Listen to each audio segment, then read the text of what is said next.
माँ की ममता, एक भावुक कहानी। एक छोटे से कस्बे में सुनील नाम का एक लड़का रहता था।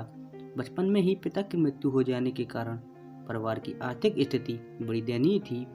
सुनील की माँ कुछ पढ़ी लिखी जरूर थी, लेकिन उतनी पढ़ाई से नौकरी कहाँ मिलने वाली थी।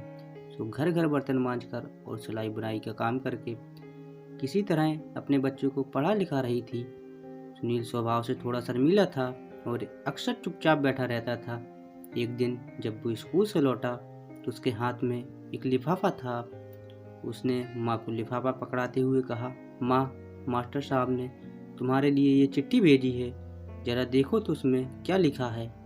माँ ने मन ही मन चिट्ठी पढ़ी और मुस्कुरा कर बोली, बेटा, इसमें लिखा है कि आपका बेटा काफ़ी होशियार है। इस स्कूल की बाकी बच्चों की तुलना में इसका दिमाग बहुत तेज है और हमारे पास इसे पढ़ाने लायक शिक्षक नहीं है, इसलिए कल से आप इसे किसी और स्कूल में भेजें। यह बात सुनकर सुनील को स्कूल न जाने का दुख तो हुआ, पर साथ ही उसका मन आत्मविश्वास से भर गया कि वो कुछ खास है और उसकी बुद्धि तीव्र है। माँ ने उसका दाखिला एक अन्य स्कूल में करा दिया। समय बीतने लगा। सुनील ने खूब मेहनत से पढ़ाई की। आगे चलकर उसने सिविल सर्विसेज भी पास की और आईएएस ऑफिसर बन गया। सुनील की माँ अब बूढ़ी हो चुकी थी और कई दिनों से बीमार भी चल रही थी और एक दिन अचानक उनकी मृत्यु हो गई। सुनील के लिए ये बहुत बड़ा आघात था।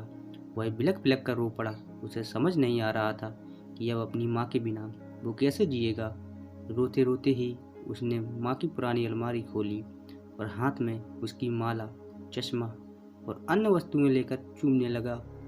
उस अलमारी में सुनील के पुराने खिलौने और बचपन के कपड़े का संभाल कर रखे हुए थे। सुनील एक एक करके सारी चीज़ें निकालने लगा और तभी उसकी नज़र एक पुरानी चिट्ठी पर पड़ी। दरअसल ये वही चिट्ठी थी जो मास्टर साहब ने उसे 18 साल पहले दी थी। नम आंखों से समीर उसे पढ़ने लगा। आदरणीय अभिभावक, आपको बताते हुए हमें अफसोस हो रहा है कि आपका बेटा सुनील पढ़ाई में बेहद कमज़ोर है और खेलकूद में भी भाग नहीं लेता।